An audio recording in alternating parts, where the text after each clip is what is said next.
मेरे प्यारे भाइयों और बहनों, क्या हाल चाल? सब बढ़िया है ना? हाँ जी। हम लोग फर्स्ट ऑफ ऑल रिवीजन करेंगे। रिवीजन में आज हम लोग सारणिक को रिवीजन करने वाले हैं। इससे पहले हम लोग आव्यूह का रिवीजन किए थे। आज हम लोग सारणिक का रिवीजन करेंगे। सारणिक के रिवीजन में आपको जो ध्यान में हमेशा रखना है कि जो भी 3x3 का जो भी मैट्रिक्स होगा उसका हम लोग किस प्रकार से इसका डिटर्मिनेंट का वैल्यू निकालते, ये आपको हमेशा ध्यान में रखना है। सपोज कोई ये सारणिक दिया हुआ 1 3 4 1 6 9 1 2 जी 6, इस तरह का कोई डिटर्मिनेंट दिया हुआ है जिसका कोटि है 3/3।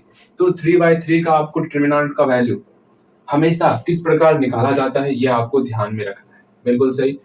अगेन इसके साथ साथ आपको ये भी ध्यान में रखना है क्या भैया जी, कि जो 3/3 का जो डिटर्मिनेंट होता है उसमें कौन कौन सा रूल होता है। जैसे मैं आपके सामने कोई क्वेश्चन लिख रहा हूं,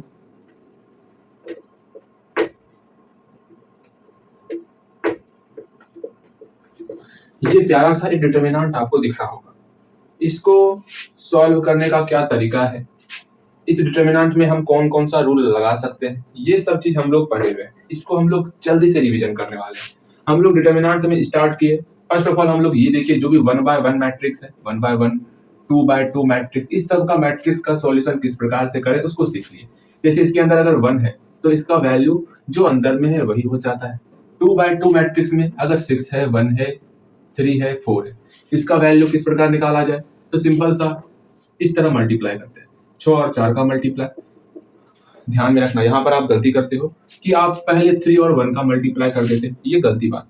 पहले 6 और 4 का मल्टीप्लाई, फिर -3 और फिर 1 का मल्टीप्लाई। तो इस प्रकार हम लोग इसका सॉल्यूशन करते हैं, 2/2 मैट्रिक्स के डिटर्मिनेंट का सॉल्यूशन करते हैं। अगेन सबसे इंपॉर्टेंट 3/3, जो 3/3 मैट्रिक्स का जो 3/3 मैट्रिक्स का जो डिटर्मिनेंट है उसको किस प्रकार से सॉल्व किया जाए, इसके बारे में समझना है। उसको किस प्रकार से सॉल्व करते हैं, तो फर्स्ट ऑफ ऑल हम लोग ये डिसाइड करते हैं कि हम लोग इसको सॉल्व किस प्रकार, मतलब किस में करें, R1 के अनुदिश करें या R2 के अनुदिश या R3 के अनुदिश या फिर C1 या फिर C2 या फिर C3, किसके अनुदिश इसका प्रसार करें।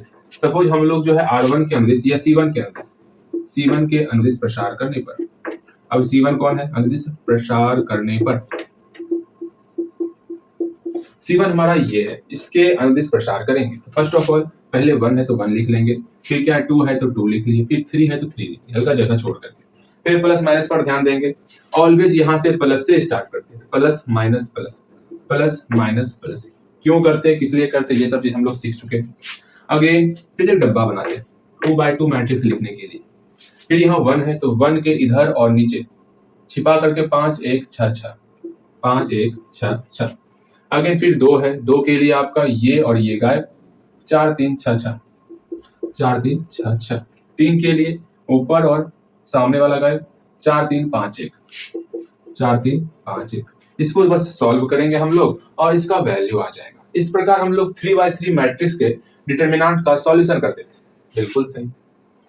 अगेन इसमें ये तो देख ले किस प्रकार हम इसका मान निकालते हैं। फिर भैया इसके बाद क्या करेंगे, इस 1 में मल्टीप्लाई कर देंगे, 5 6 के 30 माइनस 6 एकम 6 माइनस 2, फिर 4 6 के 24 माइनस 6 तिया 18, 3 4 एकम 4 माइनस 5 तिया 15।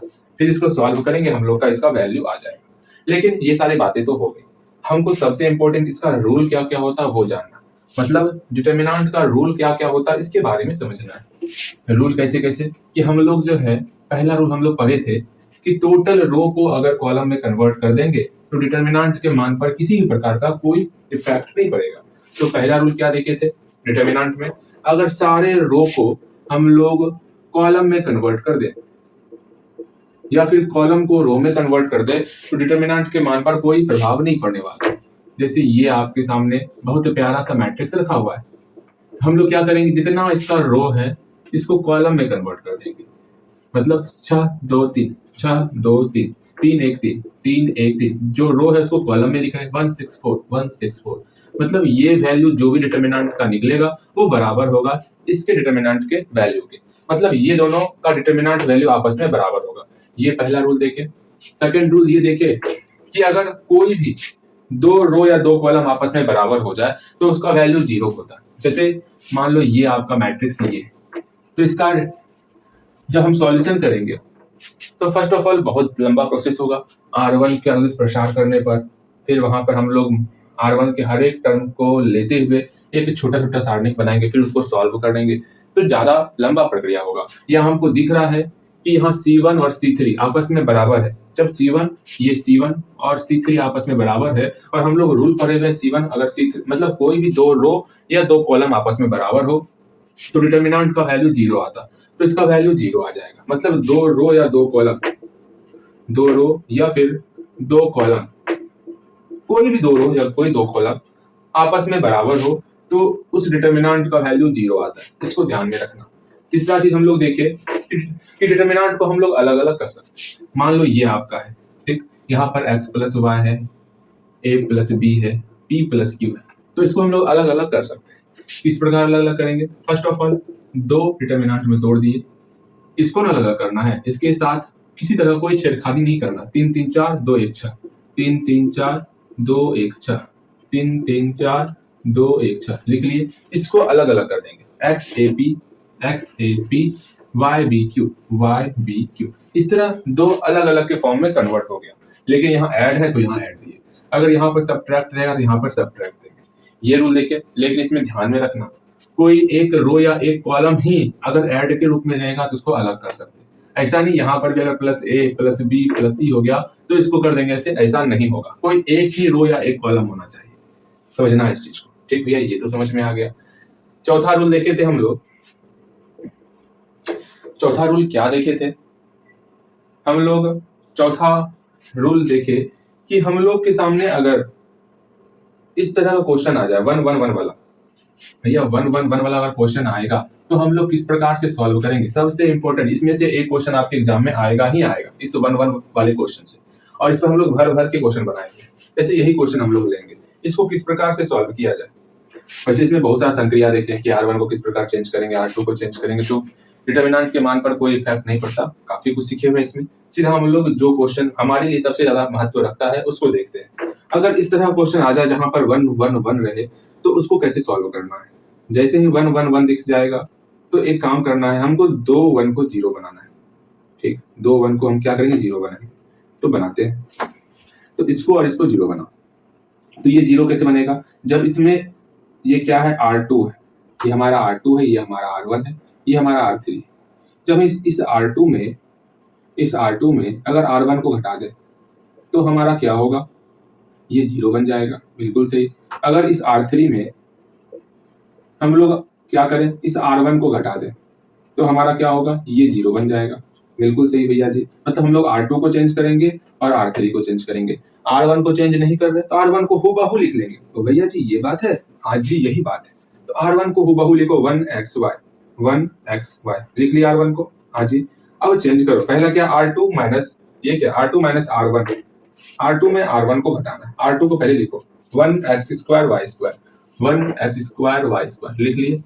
अगेन 1xy इस दोनों को घटाओ, 1 बन गया 0, x² माइनस एक्स घटाना है, ठीक, y² माइनस वाई, ये रिजल्ट आया। इसको यहाँ पर लिखो 0 x² minus x y² minus Y. ठीक, कहीं कोई समस्या नहीं। अब क्या किया जाए? इसको भी 0 बनाना है, मतलब इस R3 में R1 को घटाना, तो R3 को लिख लो 1x³ अगेन इसमें घटाना है R1 को, इसको घटाना है 1xy घटा 0 x³ minus x y³ minus Y. इस प्रकार इसको लिख सकते 0 x³ minus x y³ minus Y. यहां तक में कोई समस्या है नहीं, बस हो गया, सॉल्व हो गया। एक काम हम लोग कर सकते हैं, इस टर्म से कुछ कॉमन आ रहा है क्या? यहाँ x है, इससे x कॉमन आ जाएगा, इससे भी x कॉमन आ जाएगा। यहाँ y है, इससे y कॉमन आ जाएगा, इससे भी y कॉमन आ जाएगा। हम लोग का काम हो जाएगा। तो कर लेते हैं कॉमन, तो बराबर आपको नीचे में लिखना है, हमारे पास जगह नहीं। तो एक काम करते, कॉमन किससे लेना है? इससे कॉमन, इससे तो कोई काम नहीं करना, तो 1 0 0, तो 1 0 0 लिख लिए। इससे x कॉमन ले, यहाँ x, ठीक है, यहाँ पर कॉमन लेते हैं, क्या हो गया? x minus 1। अगेन इससे भी x कॉमन लो, क्या होगा? x² minus 1। बहुत अच्छा। अगेन सेम वही फंडा यहाँ पर भी करना है, यहाँ y, इससे y कॉमन लेंगे तो y माइनस 1, इससे y कॉमन लेंगे तो y² माइनस 1। जब इस तरह काम करना है, इस सब में आपको x दिख रहा है, इस सब में आपको y दिख रहा है, ठीक, जो फालतू चीज उसको हटा देते, ठीक। चलो इस सब से x कॉमन लेना है, यहां पर करते हैं, देखो इस सब से x कॉमन ले लेते हैं, x कॉमन ले लिए, इस सब से y कॉमन ले लेते हैं, y कॉमन ले लिए, हाँ भैया बस क्या गया 1 0 0 1 0 0, अगेन इससे तो x कॉमन आ गया ना, तो 1 x minus 1 x square minus 1 x minus 1 x square minus 1, ठीक। यहाँ से y कॉमन आया तो 1 y minus 1 y square minus 1 y minus 1 y square minus 1। कोई कहीं कोई समस्या है? नहीं भैया जी कोई समस्या नहीं। इसमें और कुछ कॉमन आ रहा क्या भैया जी? और क्या कॉमन लीजिएगा? कितना सारा कॉमन लेना है आपको? सब कुछ तो कॉमन ले ही लिए। अब कॉमन मत लीजिए। अरे देखो ना कॉमन आ रहा है तो ले लो कॉमन। यहाँ x माइनस 1 है, इस एक्स स्क्वायर माइनस 1 को हम लोग क्या लिख सकते हैं और वाई स्क्वायर माइनस 1 को क्या लिख सकते हैं? तो देख रहे हैं अपना दिमाग को और चलाएंगे तेज। किसकी बात है? अरे रिकॉर्डिंग हो रही है कि ना? हाँ रिकॉर्डिंग तो हो रही है। चलो एक्स स्क्वायर माइनस 1 को हम लोग क्या लिख सकते हैं? X minus 1 into x plus 1। कैसे लिखे? मतलब एक्स स्क्वायर माइनस 1 मतलब एक्स स्क्वायर माइनस 1 का होल स्क्वायर। बिल्कुल सही। तो ए स्क्वायर माइनस बी स्क्वायर, दोनों को जोड़ेंगे मतलब दोनों को घटाएंगे और फिर दोनों को जोड़ेंगे, ठीक। मैंने जो कहा फिर से सुनो, इस दोनों को एक बार जोड़ेंगे फिर इस दोनों को एक बार घटाएंगे, यही फंडा है। सेम वही फंडा यहाँ पर 1 है तो 1 को 1 स्क्वायर लिख सकते हैं, इस दोनों को एक बार जोड़ेंगे और इस दोनों को एक बार घटाएंगे, घटाए और जोड़े, ठीक। मतलब इसके जगह पर ये लिख सकते हैं, तो लिखो 1 0 0 1 x माइनस 1। इसके जगह पर क्या लिखेंगे भैया जी? इसके जगह पर इस दोनों को एक बार जोड़िए और घटाइए, घटा दिए और एक बार जोड़ दिए, ठीक। जगह नहीं बन रहा तो नीचे लिख लेते। यहाँ पर इससे वही फंडा, इस दोनों को एक बार घटाना है, एक बार क्या करना है? जोड़ना है, कर दिए। चल अब भैया जी कुछ हो रहा है ऐसा करने से? ऐसा करने से क्या हो रहा देखो, इस पूरे R2 से कुछ कॉमन नहीं आएगा ना, ना ना कॉमन कुछ नहीं आने वाला, सीधा सॉल्व कर देना है, ठीक है। तो किसके अंदर? C1 के अंदर प्रसार कर देते हैं। C1 के अंदर प्रसार करने पर आप बोल रहे भैया क्या करना चाह रहे थे आप? अगर यहाँ पर x माइनस 1 होता तो सबसे x माइनस 1 कॉमन हो जाता, ठीक।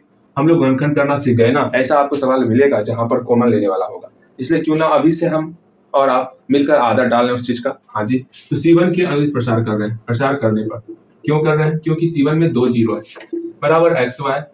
अब यहाँ प्रसार करो, यहाँ 1 है, ये 0 0, सिर्फ 1 वाला करेंगे और कोई सा ना करेंगे, बिल्कुल सही। गुना 1 क्या क्या है? x minus 1 y minus 1 x minus 1 into x plus 1 y minus 1 into y plus 1।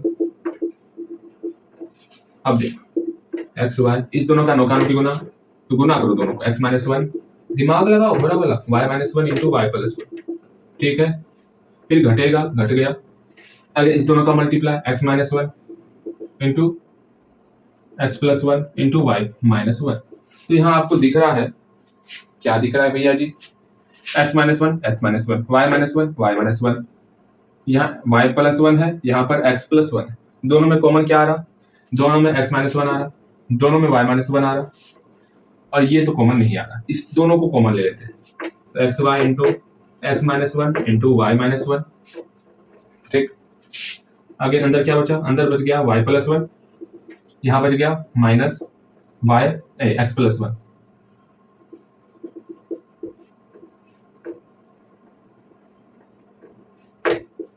यहां तक में कोई समस्या? जितना सॉल्व कर सकते उतना सॉल्व करने का प्रयास करो, अपने दिमाग को और तेज करो, ठीक है। ये तो हम लोग पढ़ चुके हैं, पता नहीं ये क्वेश्चन इतना ऐसा क्वेश्चन क्यों लिखा गया मुझसे। मैं सॉल्व किए जा रहा हूँ, किए जा रहा हूँ, सॉल्व तो होएगा सॉल्व। इसको सॉल्व करते हैं, अंदर क्या हो गया? y plus 1 minus x minus 1, ये 1 कट गया, यहाँ y माइनस एक्स आ गया, बिल्कुल सही। तो x y into x minus 1 into y minus 1 into y minus x. इस प्रकार इसको सॉल्व करते हैं। कितना अच्छा क्वेश्चन आ गया, मैं गलती से ही लेकिन बहुत अच्छा क्वेश्चन आ गया। हाँ जी, ये प्रूफ करने के लिए पूछ देगा आपसे, तो आपका ऐसा सा क्वेश्चन पूछा जाता है, ठीक। तो आज के लिए इतना ही रिवीजन डिटरमिनेंट में, अगले क्लास में और रिवीजन करेंगे, कोई नहीं। हम लोग सीधा अपने कहाँ पर क्या पढ़ रहे थे भैया जी? आप तो हमको वेक्टर पढ़ा रहे थे, कोई बात नहीं, अब 2 मिनट का आप सांस को ले लो अच्छे से, फिर हम लोग वेक्टर को स्टार्ट करेंगे। चलिए जी, बस क्या आपको पढ़ाई में अपना सारा ध्यान लगाना है और पढ़ाई को बोलना है, तुम साथ हो जो मेरे, किस चीज की कमी है, समझ रहे हो? किसी और चीज की अब हाँ ला ला ला ला ला ला ला हाँ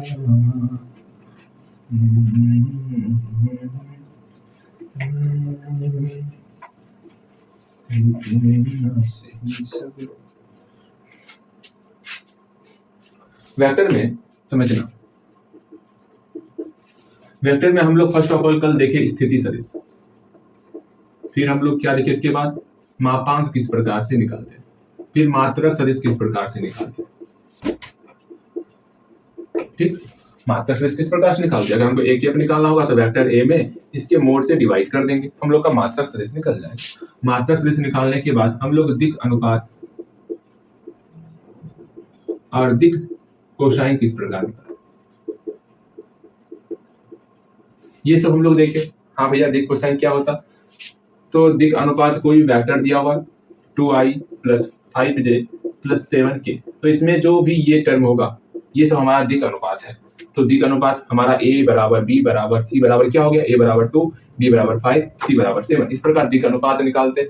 दिक् कोसाइन किस प्रकार निकालते, इस a में अगर हम लोग इसके मोड से भाग दे दें तो हम लोग का जो है ये दिक् कोसाइन निकल जाएगा। b में अगर मोड से भाग दे दे तो और m निकलेगा, फिर n कैसे निकलेगा, जब हम लोग c में इसके मोड से भाग देंगे तो हम लोग का n निकल जाएगा। ये l m n ये हमारा दिक् कोसाइन है। अब भैया जी इसका मोड किस प्रकार निकालते हैं, इसका मोड सिंपल से हम लोग करते हैं, क्या करते हैं, √2 का स्क्वायर, ये सब हम लोग अगले पिछले क्लास में पढ़े, 5 का स्क्वायर फिर 7 का स्क्वायर, कितना हो गया 4 × 5 = 25, फिर 7 × 49, इसको सॉल्व करेंगे तो आपका 5 × 4 = 9, 9 × 18 8 9 1 3 4 3 7, ठीक, √78 हुआ। इस प्रकार इसको सॉल्व करेंगे 5 4 9 ठीक, a का मान 2 है, 2/600 √78 बराबर b का मान 5 है तो 5/√78, c का मान 7 है तो 7/√78। इस प्रकार से हम लोग एल एम एन मतलब दिक् कोसाइन निकालते थे और दिक् अनुपात निकालते थे, इसमें तो कोई समस्याएं नहीं आई होंगी। इसके बाद दिक् कोसाइन और दिक् अनुपात सीखने के बाद हम लोग ये देखे कि भैया दिक् कोसाइन जो एल एम एन है उसका कुछ रिलेशन होता है, इसका कुछ क्या होता है, रिलेशन होता है l² + m² + n² = जिसको हम लोग 1 कहते हैं। वैसे इसको हम लोग और एक तरीके से बोल सकते हैं कि l को हम लोग भैया cos अल्फा भी बोलते हैं, cos² अल्फा, m को हम लोग cos बीटा भी बोलते हैं, cos² बीटा, और n को हम लोग cos गामा भी बोलते हैं, cos² गामा = 1। ठीक, ये भी हम लोग बोल सकते हैं, बहुत अच्छी बात है। ये तो हो गया भैया जी।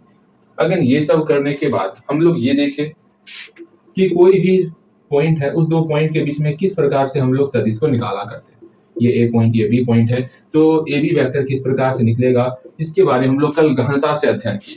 अगर बीच में कोई एक पॉइंट आर आ गया तो उस आर पॉइंट का सदिश किस प्रकार से निकालेंगे इसको भी हम लोग पिछले लेक्चर में देख लिए। और अगर ये m1 अनुपात ये m2 अनुपात में बटा हुआ है तो ठीक, सपोज मान लो ये p है ये q है, जैसा हम लोग चले थे पैटर्न वही पैटर्न रखते हैं, आपको कंफ्यूजन नहीं आएगा। तो वेक्टर p ये हमारा वेक्टर q हुआ, ये हमारा वेक्टर r वेक्टर की फॉर्म में लिख ली, अभी ये पॉइंट के फॉर्म में था ना। अब हम लोग क्या करेंगे, अब सिंपल सा एक काम करेंगे, वेक्टर r किस प्रकार निकालेंगे, तो m1 × वेक्टर q फिर प्लस m2 × वेक्टर p बटे दोनों को जोड़ दो m1 + m2। कोई समस्याएं नहीं ना। इस प्रकार हम लोग निकालते हैं। अगर r मेरा वाहे में विभाजित करेगा तो यहाँ पर माइनस होगा, अगर r मध्य बिंदु होगा तो किस प्रकार। एक क्वेश्चन हम लोग लेते हैं, आप बनाओगे, एक क्वेश्चन आपकी किताब का नहीं क्वेश्चन है, बनाओगे आप। आज हम लोग सदिशों का, दो सदिश का अदिश गुणन इसको अच्छे से पढ़ेंगे, ठीक है। और दो सदिशों का सदिश गुणन, इस पर कुछ फॉर्मूला जो अंतिम फॉर्मूला मैं समझाऊंगा, उसका छुट्टी। हाँ जी, तो अगले लेक्चर फिर देखेंगे। एक क्वेश्चन है, बहुत प्यारा सा क्वेश्चन है, 16 नंबर क्वेश्चन, अक्सर ऑब्जेक्टिव में पूछता है। ठीक, दो बिंदु दिया हुआ है, दो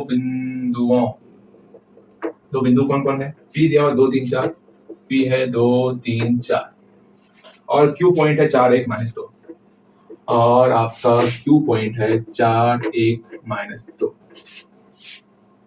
को मिलाने वाले सदिश का को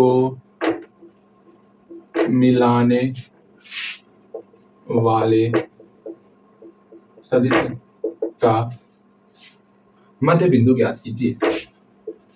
मध्य बिंदु ज्ञात कीजिए।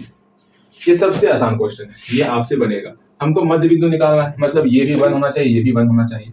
यहाँ पर 1 पुट कर दो, यहाँ पर 1 पुट कर दो, तो vector p plus vector q बटे 1 प्लस 1 2। तो फॉर्मूला हो गया मध्य बिंदु का नियामक का, मध्य बिंदु के नियामक का फॉर्मूला हुआ क्या होगा, vector p plus vector q बटे 2।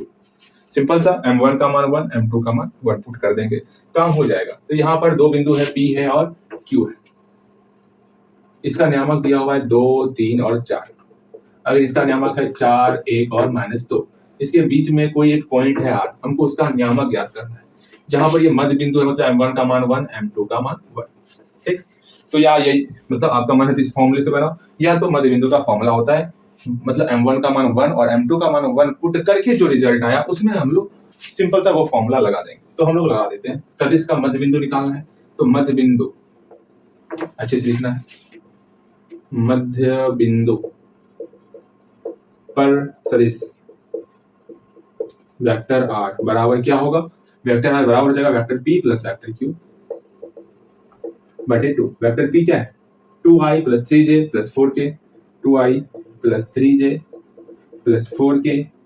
इसे जोड़ना है 4i plus j minus 2k, 4i plus j minus 2k बटे 2। इसको जोड़ करके सॉल्व कर लेना है, हम लोग का रिजल्ट आ जाएगा 2i प्लस 4i मतलब 6i plus 3j plus j 4j plus 4k minus 2k plus 2k बटे 2। इस प्रकार जो हम लोग इसको सॉल्व करते हैं, मध्य बिंदु का किस प्रकार से सदिश निकाला जाएगा, ये तो समझ में आ गया था। अब हम लोग जो आज सीखने वाले हैं, आज सीखेंगे संरेख के बारे में। संरेख तो सुना सुना चीज लग रहा है भैया जी, क्या भैया संरेख क्या सुना सुना चीज लग रहा है, इसके बारे में कुछ समझाइए ना जी। संरेख के बारे में सीखना। संरेख जाने से पहले आप एक क्वेश्चन बनाओ। अगर P पॉइंट दिया हुआ है 1, 0, 3 और Q पॉइंट दिया हुआ है 4, 7, 9, हमको इसके बीच का मध्य बिंदु निकालना है। मध्य बिंदु का नियामक निकालें, मध्य बिंदु R के लिए सदिश क्या होगा वो बताना है, ये आपको बताना जल्दी से। जैसे बनाए वैसे इसको बनाना है, जल्दी इसको बनाइए। उसके बाद हम लोग संरेख की तरफ बड़ी तेजी से करते हुए आगे बढ़ेंगे। भैया जी आप आगे बढ़िएगा, अच्छी बात है, हमको संरेख बताइए, संरेख क्या होता है। संरेख सुनिए, संरेख पे अपना सारा ध्यान लगा देना है। जब भी हम लोग संरेख कहेंगे, इसका मतलब क्या होता है पता है, संरेख, रेख मतलब हुआ रेखा, और संरेख मतलब एक ही रेखा में होना चाहिए, एक ही रेखा में, मतलब एक ही रेखा के समांतर हो या उसी रेखा के ऊपर हो। जैसे यहाँ पर ये वेक्टर ए इसी दिशा में, ठीक, या फिर इसके विपरीत दिशा में, इसके समांतर अगर हो गया वेक्टर बी, तो ये एक दूसरे का क्या है, संरेख। ठीक, अगेन अगेन अगेन कैसे संरेख के बारे में जानेंगे, कैसे पहचानेंगे, इसको देख लेते हैं। अभी तक हम लोग संरेख संबंधित क्या सीखते थे भैया जी, अभी तक बचपन में हम लोग बनाते थे क्या, बचपन में हम लोग बनाते थे क्या कि अगर मान लीजिए ये है त्रिभुज, ये आपका 2 है, ये आपका 3, ठीक, अगर ये आपका 5 है, ठीक भैया जी, तो बताइए क्या ये आपका त्रिभुज बनेगा। तो आप भैया यहाँ पर हम एक काम करते थे, दो छोटी भुजा का वर्ग, दो छोटा भुजा कौन कौन है, ये छोटा भुजा, ये छोटा भुजा, हाँ भैया जी, इसका जो हम लोग वर्ग करेंगे, 2 का स्क्वायर और 3 का स्क्वायर का जो वर्ग करेंगे, ये बराबर होगा 5 के स्क्वायर का, तो ये परपेंडिकुलर होता था। अगर छोटा हो गया 5 के स्क्वायर से तो त्रिभुज नहीं बनेगा, अगर ये वैल्यू ग्रेटर हो गया तब जाकर के त्रिभुज बनता। ये सब चीज हम लोग सीखे थे, बिल्कुल सही। अगर दिमाग में नहीं आ रहा ना तो इसको रहने दो, इसको रहने दो, इसको भी दिमाग में रहने दो, हटा दो, इसको दिमाग से हटाओ। अगर आप समझ रहे हो तो ठीक है, नहीं समझ रहे हो तो छोड़ दो। चलो अब समझना है संरेख किस प्रकार निकालते हैं। भैया वही समझ में नहीं आया तो कैसे आगे समझेंगे हम लोग। समझो, देखो मैं फिर से समझाता हूँ, मैं समझाऊंगा, जब तक आप नहीं समझोगे ना मैं समझाता रहूंगा समझाता रहूंगा समझाता। सपोज ये वेक्टर ए है, ठीक, मान लो 2i plus 3j plus k, ठीक, ये वेक्टर आपका बी है 4i plus 6j plus 2k, ये वेक्टर दिया हुआ, ए दिया हुआ है, बी दिया हुआ। ठीक भैया जी, ये तो हमको दिया हुआ है। अब हमको बताना है क्या ये दोनों आपस में संरेख है। तो हम लोग क्या करेंगे, इस दोनों में यहाँ 2i है, यहाँ 4i है, मतलब दोनों में बड़ा कौन है, ये वाला बड़ा है, तो वेक्टर बी लेंगे। भैया आप क्यों ले रहे हैं वेक्टर बी, हमको पहले कॉन्सेप्ट बताइए तब जाके सॉल्व कीजिएगा। सुनिए इसको ध्यान में रखिएगा, संरेख होने का शर्त होता है कोई भी चीज संरेख, कोई दो सदिश संरेख तब होगा जब वेक्टर बी बराबर होगा लैम्डा वेक्टर ए के, तो वो चीज संरेख हो जाएगा। ठीक, ये आपका सदिश रूप है। ठीक, इसका एक और फॉर्मूला होता है वो भी सीखेंगे। अभी यहाँ देखो, ये वेक्टर बी दिया हुआ है, अब सोचना है ये तो भैया क्या बता दिए, कुछ समझ में ही नहीं आया। यहाँ वेक्टर बी बराबर तो दिया हुआ, यहाँ वेक्टर बी बराबर है, लेकिन ये लैम्डा वेक्टर ये क्या है, लैम्डा कहाँ से लेते आए आप, कुछ समझ में नहीं आ रहा भैया जी। अब हम क्या करें, सिर को पकड़ के रोने लगे या फिर क्या करें, यहाँ पर ऐसा क्या कर दे जो ये मुझे समझ में आ जाए। तो कुछ नहीं आपको करना है, आपको बस ये देखना है जो वेक्टर बी लिए हैं क्या इसमें कुछ कॉमन आ रहा, तो आप बोलोगे यहाँ 4 है, यहाँ 6 है, यहाँ 2 है, इसमें से आपका 2 कॉमन आएगा। जैसे ही 2 कॉमन लेंगे, यहाँ पर आपका 2i हो गया, यहाँ पर आपका 3j, यहाँ पर आपका k हो गया, मतलब ये कहीं ना कहीं इस वेक्टर a के बराबर है। मतलब देखो वेक्टर b हमारा कुछ निकला, वेक्टर b हमारा निकल गया 2 इंटू वेक्टर a, यही तो कंडीशन था जब vector b lambda into vector a के बराबर हो जाए, मतलब लैम्डा की जगह पर 2 है, तो समझना वो सदिश जो है संरेख होता। देयरफॉर यहाँ पर वेक्टर बी बराबर है लैम्डा इंटू वेक्टर ए का, therefore vector A and vector B क्या है, संरेख है, दोनों संरेख। एक क्वेश्चन आप बनाओ। ठीक, क्वेश्चन आपको बनाना है, एक वेक्टर ए दिया हुआ है -i plus j plus 2k, और वेक्टर बी दिया हुआ है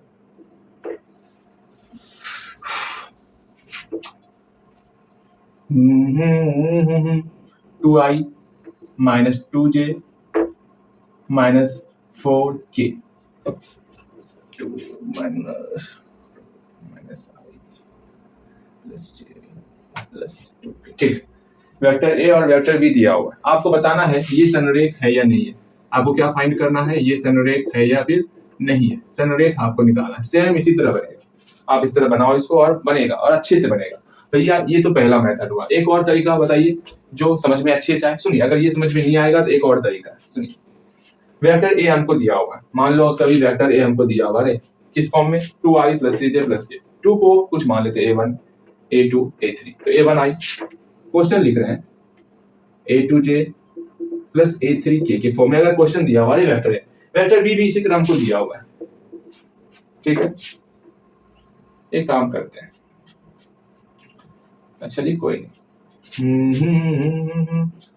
एक काम करते हैं, इसको मानना कुछ अच्छा रखते हैं, समझ में आपको आएगा, क्योंकि आप क्लास 10th में इस तरह मानते होगे a1 b1 c1, तो इसी तरह मान लेते हैं, कहीं आपको कंफ्यूजन ना हो। हाँ जी, वेक्टर बी क्या मान ले भैया, मानना मतलब क्वेश्चन जनरल फॉर्म में बता रहा हूँ, वैसे आपको सिंपल से आपको मैं अप्लाई करूंगा ना, सब कुछ समझ में आएगा।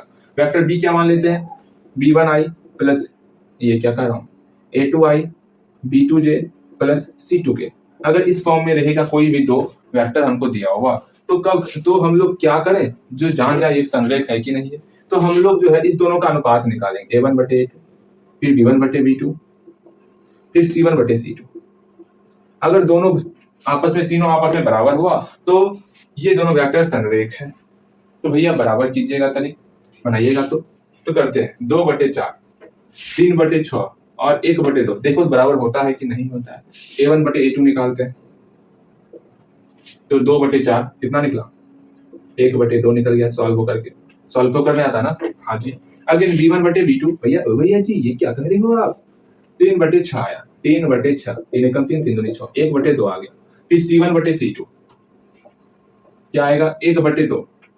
ला देखो तीनों मेरा बराबर है, क्योंकि ये आसान मेथड है, यहां से अलग मेथड है, क्योंकि a1 बटे a2 बराबर b1 बटे b2 बराबर c1 बटे c2।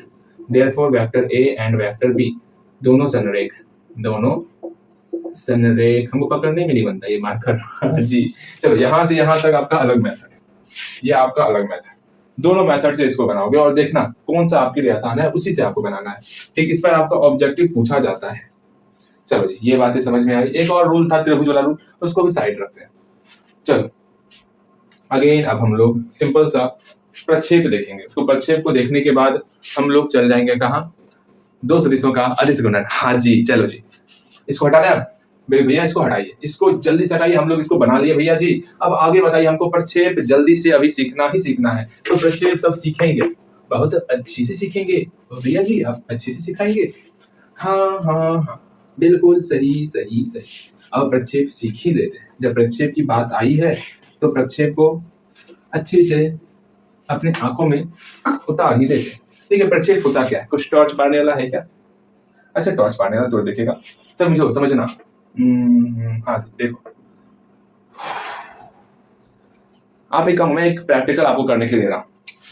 एक ये लाइन है, ठीक, सपोज ये हमारा लाइन है, ठीक ये लाइन है हमारा, इस पर एक और आप इंची ले लेना, इंची ऐसे रखना, इसके ऊपर से टॉर्च मारना, इसके ऊपर से टॉर्च मारना, तो एक परछाई दिखेगा एकदम यूं इस तरह यहाँ पर। मतलब क्या, समझना, ये एक आप कोई लाइन ले लेना, उसके ऊपर एक कलम रखना, कलम के ऊपर यहाँ पर इसके ठीक ऊपर से टॉर्च मारना, टॉर्च अच्छे से बनाओ। ये क्या बना है भैया जी, ये टॉर्च थोड़े है, तब ये क्या है? अरे टॉर्च, मैंने कहा टॉर्च, बस टॉर्च। जैसे इसके ऊपर आपका ये टॉर्च का रोशनी पड़ेगा तो यहाँ पर एक अंधेरा छाया बन जाएगा, ठीक। बस यहाँ से लेकर यहाँ तक का ही जो डिस्टेंस है उसी को प्रक्षेप कहते हैं, ठीक।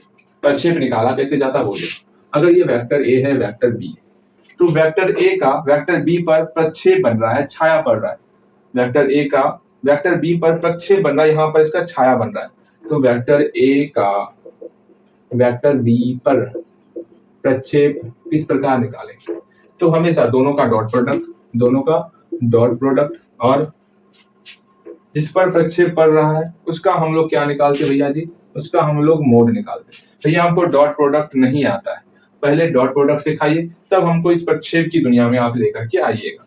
तो चलिए पहले हम लोग डॉट प्रोडक्ट ही सीख लेते हैं। हम लोग कहाँ प्रक्षेप की दुनिया में आ रहे थे, यहाँ तो डॉट प्रोडक्ट हमको आता ही नहीं है। इसका मतलब डॉट प्रोडक्ट हमको सीखना ही सीखना है, अच्छे से सीखना है। और भैया कल जो हमको याद करवाने, मतलब याद करने दिए थे डॉट प्रोडक्ट, वो हमको याद हो गया, क्या था, इसको लिख लेना, ठीक। मैं एक बार लिखो फिर मैं सिखाऊंगा तो अच्छे से याद हो जाएगा। हाँ भैया, आप हमको जैसे सिखाए थे, अगर कोई दो वेक्टर, अगर वेक्टर ए है और वेक्टर बी है, आपस में थीटा एंगल पर झुका हुआ है, तो हम लोग जानते हैं vector A dot vector B बराबर होता है दोनों का मोड इनटू कॉस थीटा के बराबर होता है। ये पहला चीज जो ऑलवेज आपको ध्यान में ही रखना है। इसी से मेरा एक और फॉर्मूला आ जाएगा, जब हम लोग कॉस थीटा को अकेला करेंगे ये इधर डिवाइड हो जाएगा। मतलब जब हम लोग कॉस थीटा को अकेला करेंगे, इसमें vector A dot vector B में इससे डिवाइड हो जाएगा, दोनों के मैग्नीट्यूड से डिवाइड हो जाएगा। भैया भैया जी बहुत मजा आया। इसके यहाँ वेक्टर ए और वेक्टर बी दिया हुआ है, ठीक। हम एक काम करेंगे, दोनों का डॉट प्रोडक्ट निकालेंगे, दोनों का मैग्नीट्यूड निकालेंगे और कॉस थीटा से एंगल निकालेंगे। भैया एक बार निकाल के दिखाइए, देखते हैं क्या इससे आपका काम होता है। मतलब अगर हमको वेक्टर ए और वेक्टर बी दिया हुआ है, हमको एंगल निकालना है, तो हम लोग थीटा निकालने के लिए क्या करेंगे, तो कॉस थीटा का फॉर्मूला होता क्या होता, दोनों का डॉट प्रोडक्ट बटे दोनों का मैग्नीट्यूड। तो हम लोग फर्स्ट ऑफ ऑल इसका डॉट प्रोडक्ट निकालेंगे, फिर दोनों का मोड निकालेंगे, उसके बाद इस फॉर्मूले का प्रयोग करेंगे और थीटा निकलेगा। इतना काम करना पड़ेगा। तो वेक्टर ए और वेक्टर बी दिया हुआ है ना, तो हम लोग क्या करेंगे, पहला काम दोनों का डॉट प्रोडक्ट निकालेंगे, vector A dot vector B. Vector A क्या है बोलो मेरे साथ, minus i plus J plus 2k, फिर डॉट, डॉट देखो, डॉट मतलब डॉट लिखना है आपको, वरना डॉट नहीं लिखोगे तो हाँ आपके ऊपर भी डॉट पड़ेगा। हाँ 2i minus 2j minus 4k। अब देखो इस डॉट प्रोडक्ट को किस प्रकार सॉल्व करते हैं, सिंपल सा सॉल्व है सर जी, सिर्फ गुणांक को मल्टीप्लाई करना। आई के साथ कौन है -1, यहाँ आई के साथ कौन है 2, तो -1 का गुना करना है 2 के साथ, ठीक है। समझना मैं कैसे समझा रहा हूँ। फिर प्लस जे के साथ कौन है 1, जे के साथ कौन है -2, तो 1 का गुना -2 के साथ हो गया। फिर प्लस के साथ कौन है 2, यहाँ के साथ कौन है -4, तो 2 का गुना -4 के साथ, काम तमाम, ठीक। सॉल्व कर देना, -2 माइनस 4 दूनी 8 -8, फिर क्या हो गया 8 2 10 10 2 12 -12। ये समझ में आया। भैया vector A dot vector B निकाल लिया, अब कहाँ करें, अब हम लोग क्या करेंगे, अब हम लोग जो है ना इसका वैल्यू निकालेंगे, क्या, ए का मोड और बी का मोड का। ए दिया हुआ है, ये इसका मोड निकाल लेते हैं, वेक्टर ए का मोड रूट अंडर -1 का होल स्क्वायर प्लस 1 का होल स्क्वायर प्लस 2 का होल स्क्वायर, -1 का प्लस 1 का और प्लस 2 का होल स्क्वायर। कहीं कोई समस्या नहीं। 1 1 2 2 4 5 रूट 5 ठीक है ना, 4 1 5 1 6 होगा ना, क्या में कर दें 4 4 1 5 1 6 रूट 6 हो गया। ठीक, अगर वेक्टर बी का मोड निकालेंगे, बी क्या है 2 का स्क्वायर माइनस 2 का स्क्वायर माइनस 4 का दूनी 4 2 दूनी 4 4 चौकी 16 मतलब रूट अंडर, अरे रे रे रे रे 4 4 8 24 24 हुआ ना, हाँ भैया 24 हुआ। ठीक, अब 24 गुना 6 4 6 24 बन तो गया भैया बन गया। अब हमको cos थीटा का फॉर्मूला पुट करना है। cos थीटा बराबर क्या होगा भैया, इस दोनों का डॉट प्रोडक्ट, मैं बार बार कर रहा हूँ, इस दोनों का डॉट प्रोडक्ट फिर इस दोनों का मोड, बस पुट कर देना है। ए डॉट बी कितना निकाले -12, वेक्टर ए कितना निकाले, वेक्टर ए का mod root under 6, vector B का मोड रूट अंडर 24। ठीक, तो इसके बाद है यार, इसके बाद इधर कर रहे हैं हम लोग यहाँ -12। ठीक भैया जी, 6 और 24 को एक साथ लिख लेते हैं, 6 गुना 24, जब रूट 2 को रूट गुना के फॉर्म में रहेगा उसको एक साथ कर सकते हैं। अब 6 गुना 24 का अलग अलग खंडन करेंगे, खंडन, इसके बाद इधर आते हैं, देखो कैसे कैसे हम लोग बढ़ रहे हैं, उल्टा बढ़ रहे हैं, पहले इधर आए फिर इधर फिर इधर, -12 बटे रूट अंडर 6 का क्या होगा भाज्य गुणनखंड, 2 3 6, 24 का भाज्य गुणनखंड 2 1 2 12 2 6 12 2 3 6।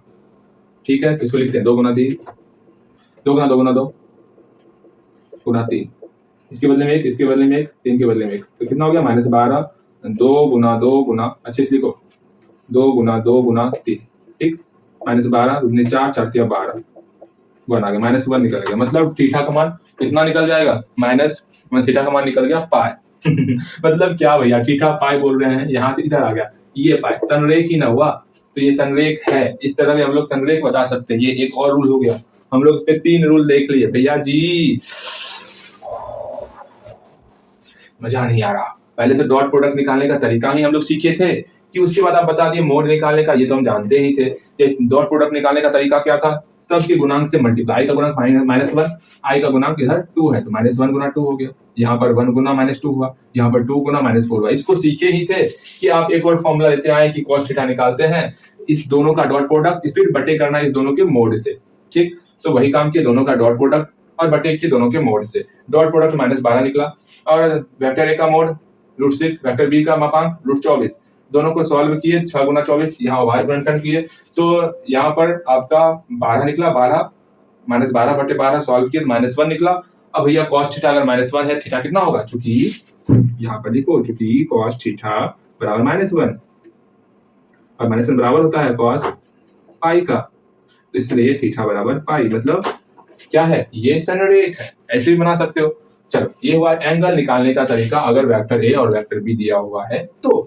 ठीक, अभी ना निकल गया थीटा, मतलब एक बार कभी कभी इसका वैल्यू आपका कुछ और भी निकलता है, ध्यान में रखना, ऑलवेज ध्यान में रखना है। हाँ जी, चलो जी, इसको एक बार आप बनाओगे, अगर यहाँ पर वेक्टर ए का मान दिया हुआ है कुछ और, आप बनाओगे, क्वेश्चन में दे रहा हूँ वेक्टर ए दिया हुआ है 4i + 3j - k और वेक्टर बी दिया हुआ है 2i + 2j - k, तो हमको बताना है इस दोनों के बीच में जो एंगल बनेगा वो एंगल क्या होगा, इसके बारे में आप बताओगे। सेम उसी तरह vector A dot vector B निकालोगे, फिर ए का मोड बी का मोड निकालना है, फिर आपको cos थीटा फॉर्मूला पुट करना है, दोनों का डॉट प्रोडक्ट इनटू दोनों के मोड से डिवाइड करेंगे, फिर आपका इसको सॉल्व करेंगे, हम लोग का निकल जाएगा। नहीं निकलेगा तो मैं बताऊंगा, ठीक, घबराइयो मत। ये हुआ डॉट प्रोडक्ट निकालने का तरीका। ठीक, इसमें भैया एक और क्वेश्चन बनाइए, तब ना मजा आएगा, ऐसे मजा नहीं आएगा।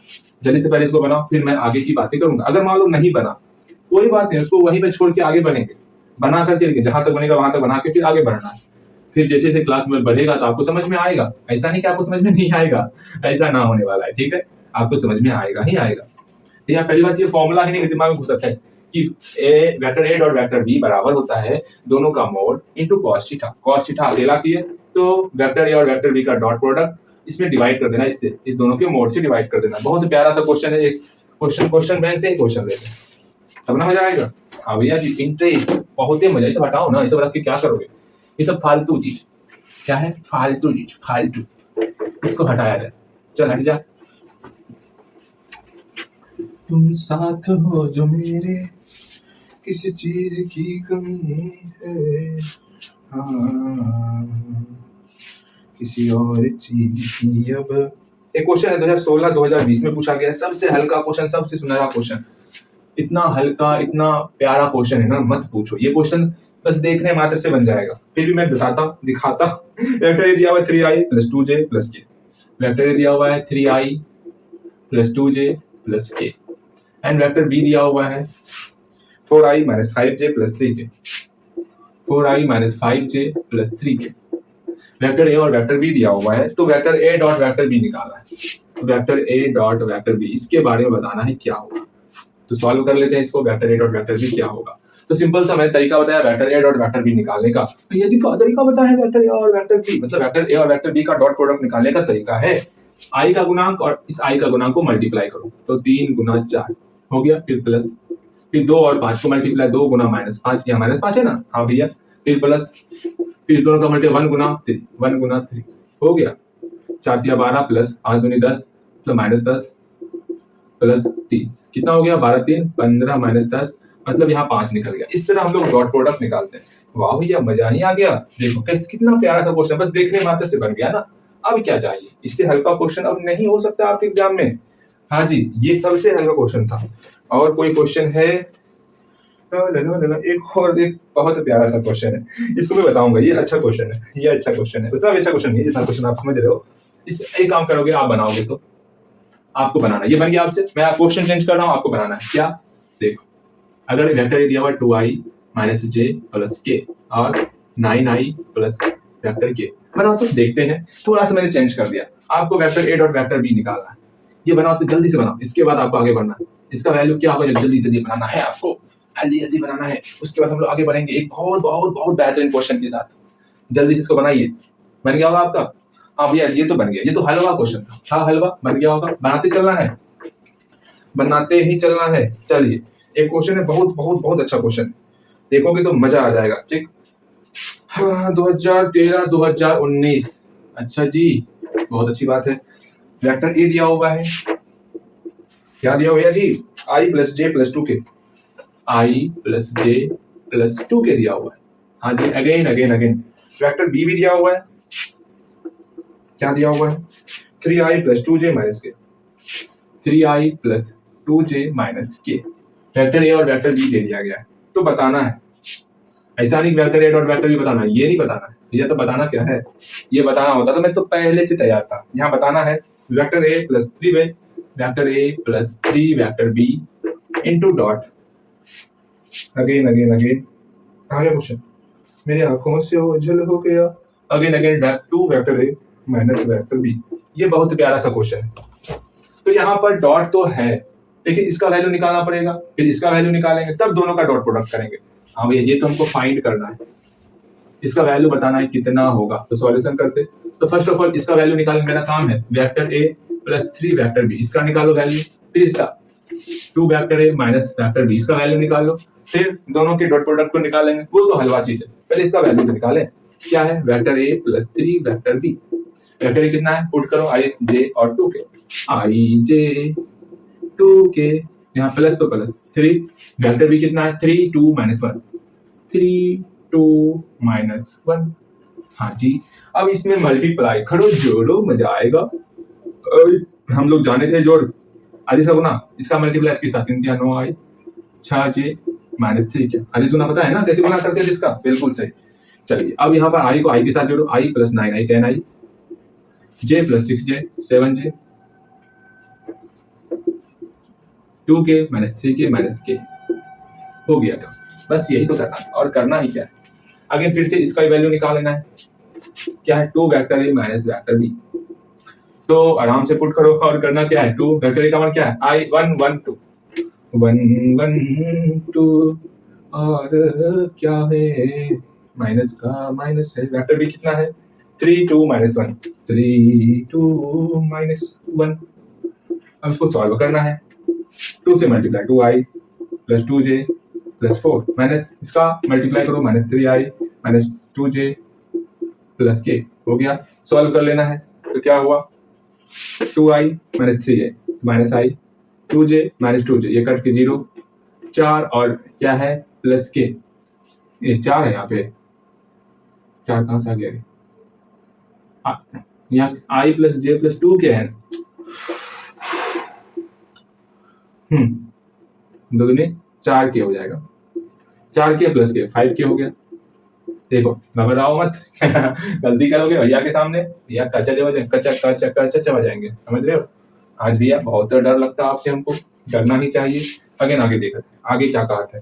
ये तो निकाल लिए, हमको जो निकाला था वो निकाल लेते हैं। नाउ क्या निकाला था, इसका और इसका डॉट प्रोडक्ट। तो किसका किसका डॉट प्रोडक्ट भैया जी, इसका और उसका। ये इसका और उसका कौन है भैया, आप समझ गए हो। कितना बुलवाओगे, इसका वैल्यू कितना निकाले हो, 10i + 7j - k। तो भैया 10i क्या है + 7j - k निकाल लिए। डॉट फिर इसका यहाँ निकला हुआ -i + 5k। फिर देखो i का i के साथ मल्टीप्लाई, डॉट प्रोडक्ट है वही फंडा, i वाला का i वाले के साथ मल्टीप्लाई, तो 10 गुना -1। फिर प्लस, फिर j का j के साथ, j का यहाँ 7 है, 7 गुना क्या करेंगे, यहाँ पे j है ये नहीं, जब है ये नहीं तो 0 है, j के स्थान पे 0। ऐसे मैंने बताया था ना, जो नहीं है तो 0 × j लिख सकते हैं। हाँ जी। अगेन k का क्या है भैया जी, k का क्या सीन है, k का बहुत प्यारा सा सीन है, यहाँ -1 है गुना यहाँ पर 5 है, तो हो गया और हो गया काम। यहाँ पर -10 आया, यहाँ पर आपका 0 आ गया, यहाँ पर आपका -5 आ गया, मतलब -15 आ गया। अच्छे से लिखो, अच्छे से, बहुत अच्छे से -15। चलो जी, इसको बनाइए, इसको बनाइए, हल्दी बनाइए। यहाँ से आना है, यहाँ तक आना है। अब यहाँ पर आपके सामने कुछ चेंज आ जाएगा, तो क्या करोगे, अगर आई के मान में यहाँ पर जे नहीं रहा तो किस प्रकार बनाओगे, बताइए, बना के देखिए तो कैसे बनेगा। फिर से वही करना है, इसका डॉट प्रोडक्ट निकालना है, तो इसका वैल्यू निकालेंगे, फिर इसका वैल्यू निकालेंगे, फिर इस तरह करेंगे। यहाँ पर चेंज है, ध्यान में रखना।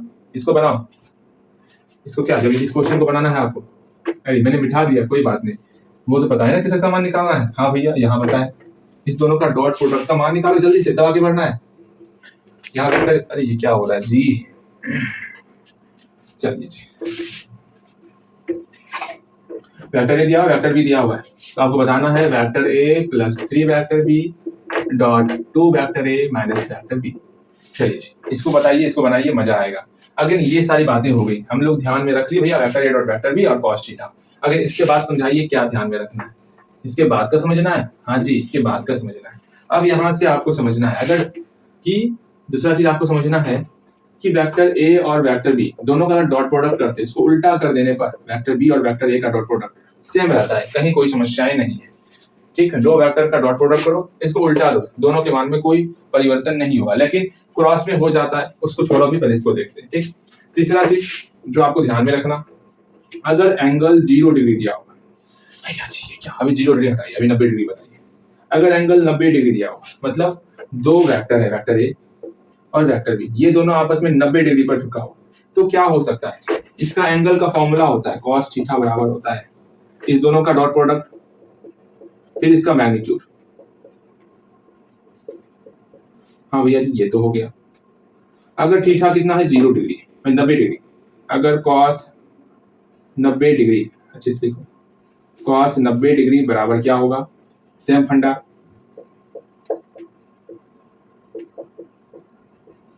cos 90 कितना होता भैया, cos 90 0 होता। ये क्या निकल रहा है, ये तो कुछ अजीब ही निकल रहा है भैया जी, ऐसा क्यों कर रहे हो। इसका मल्टीप्लाई इसके साथ 0 हो गया, मतलब 0 बराबर vector A dot vector B. अरे ये क्या था, अगर किसी का डॉट प्रोडक्ट 0 निकलेगा, इसका मतलब दोनों परपेंडिकुलर होगा। अरे भाई साहब, इससे आपका एक ना एक क्वेश्चन आएगा ही आएगा। अगर दो वेक्टर का डॉट 0 निकल गया तो समझ लो वो परपेंडिकुलर है, मतलब दोनों लंबवत है, जैसे कि आपके में पूछा गया है।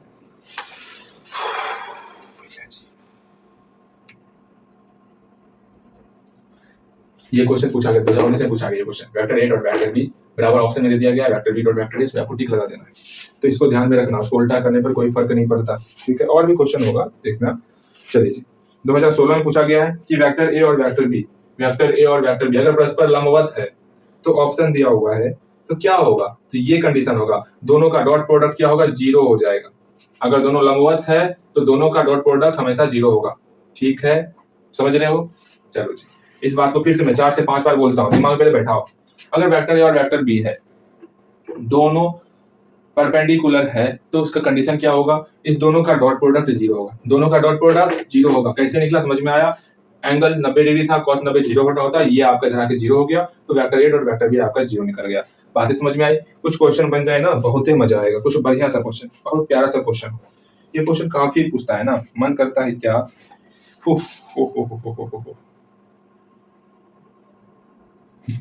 ये तो और कोई अच्छा क्वेश्चन पूछ दिया भाई साहब।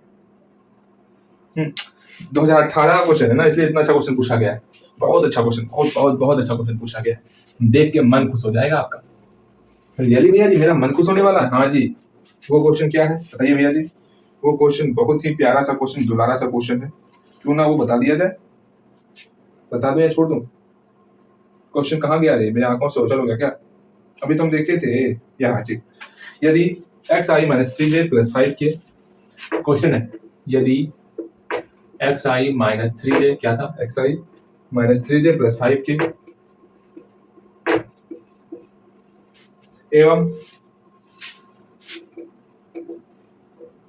माइनस एक्स आई प्लस एक्स जे प्लस 2 के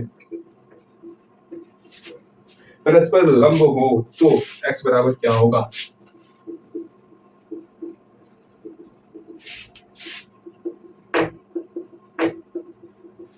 समझ रहा हूं क्वेश्चन क्या कहा गया? दो सदिश दिया हुआ है।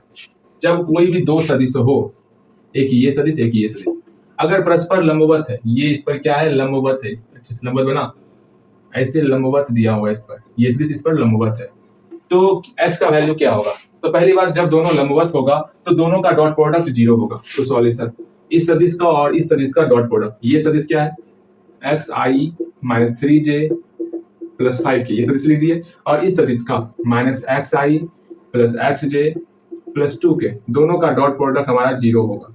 जीरो कर दिए। कब का, क्यों जीरो हुआ? क्योंकि चूंकि क्या है, परपेंडिकुलर है, क्योंकि ये और ये आपस में परपेंडिकुलर है, इसलिए ऐसा कंडीशन हुआ। ठीक, आगे देखते हैं डॉट प्रोडक्ट कैसे सॉल्व करते हैं। एक्स का गुणांक और इधर से एक्स का गुणांक मैं कह रहा हूँ, आई का गुणांक और इधर आई का गुणांक, दोनों को मल्टीप्लाई करेंगे तो एक्स गुना माइनस एक्स, फिर प्लस माइनस 3 गुना एक्स,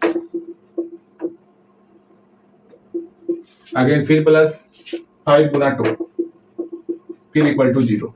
एक्स का वैल्यू निकालना है, ध्यान में रखना, एक्स गुना minus x square plus minus 3 गुना एक्स माइनस 3x, फिर प्लस 5 गुनी 10। इसको सॉल्व करना है, आपका एक्स का वैल्यू निकल जाएगा। कैसे सॉल्व करना है वो देखो। पहली बात, यहाँ पर माइनस है, इसको प्लस में कन्वर्ट कर लो, तो माइनस से सब में गुना कर दो, यहाँ एक्स स्क्वायर, यहाँ प्लस 3x, यहाँ माइनस 10, इधर माइनस 0 0 हो जाएगा। अब देखो 1 गुना माइनस 10 हो गया, इसका अभाज्य गुणनखंड 2 और 5 निकल गया। 2 5 को क्या करें, जो घटाने पर 3 आ जाए, तो 5 माइनस 2 कर दें 3 आएगा, बिल्कुल सही। तो 3 की जगह पर लिख सकते हैं 5 माइनस 2 इंटू एक्स माइनस 10। देखो सब कुछ सेम रखे, फिर से देखो, मैं क्वेश्चन को फिर से बनाता हूँ। जैसे हम अभाज्य गुणनखंड करेंगे तो मेरा एक तरीका है, वो तरीका क्या है, पहले सबको लिख लो, एक्स स्क्वायर प्लस सिर्फ इसको छोड़कर, इसमें 3 को छोड़कर बाकी सब लिख लो। अब 3 को क्या लिख सकते हैं, 3 को लिखने के लिए हम हिंट्स लेंगे। 10 का अभाज्य गुणनखंड करके 10 गुना 10 का अभाज्य गुणनखंड किए 2 और 5 आया। तो पहले ध्यान रखना यहाँ पर 1 है कि नहीं है, अगर 1 नहीं होगा तो 10 और इसका मल्टीप्लाई करके अभाज्य गुणनखंड निकालेंगे। तो 10 गुना 1 10 हुआ, 10 का अभाज्य गुणनखंड निकाले 2 और 5 हुआ। 2 और 5 को क्या करें, जो 3 आ जाए, घटाएंगे 5 माइनस 2, तो 3 की जगह पर 5 माइनस 2 लिख दिए, बस काम बन गया। ला ला ला ला ला ला ला। तो इसको अलग अलग कर लेंगे, ठीक है, इसको अलग कर लिए। उसके बाद इस दोनों से कॉमन आ रहा है x, तो x प्लस 5 आ गया। इस दोनों से कॉमन आ रहा है माइनस 2x, तो माइनस 2x नहीं माइनस 2 कॉमन आ रहा, तो यहाँ पर x प्लस 5 आ गया इक्वल टू 0। इस दोनों से x प्लस 5 कॉमन ले लेंगे, जानते हो ऐसा बहुत आसान सा है। x प्लस 5 कॉमन ले लिया, यहाँ बचा x माइनस 2, तो x माइनस 2 हो गया इक्वल टू 0 हो गया। हाँ भैया जी, चलिए अब आगे देखते हैं। देयरफॉर इसलिए दो गुणनखंड के रूप में आ गया, एक बार इसको 0 के बराबर, एक बार इसको 0 के बराबर। ओ भैया जी, ये सारी बातें मुझे समझ में नहीं आती है, मैं क्या करूं, डुबकी ना मरना। तो x को अकेला करेंगे, जैसे ही x को अकेला करेंगे तो माइनस 5 हो जाएगा। यहाँ पर x माइनस 2 है, तो x माइनस 2 इक्वल टू 0, तो x को अकेला किया तो 2 हो गया। इस प्रकार हम लोग x का 2 वैल्यू आ गया, आपके ऑप्शन में दिया हुआ है, आप पुट कर टिक लगाओगे, आपका बन जाएगा। देखो कितना प्यारा चीज है, पूछा गया है, आपको ये बनाना है। ठीक, बहुत अच्छा क्वेश्चन है, बहुत प्यारा क्वेश्चन। हाँ जी भाई, कुछ चेंज कर दो क्या? भैया चेंज क्यों कीजिएगा, छोड़ दीजिए, सब कुछ तो ठीक है। सब कुछ ठीक है, लेकिन मुझे मन कर रहा है आपको 2 बनाने। दे दूं, जल्दी बताओ।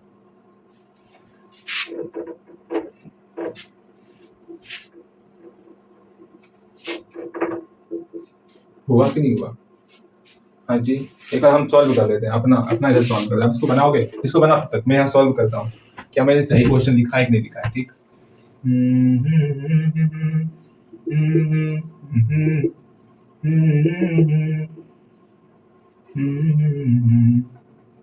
ये डॉट प्रोडक्ट 0 एक्स को minus x square minus 14 x plus 40 0 plus 12 x plus 40 equal to 0। 40 को भाजन 2 20 10 5 12 कितना 5 में 10 4 10 4 14 14 8 8 5 13 नहीं 4 5 20 20 में तो नहीं, छोड़ दो, क्वेश्चन गलती है, क्वेश्चन गलती है, मत बनाना। सही कैसे होगा? सही कैसे होगा? 14 यहाँ 12 है ना। एक काम करते हैं, एक काम क्या करेंगे, 12 किस प्रकार बनाया जाए?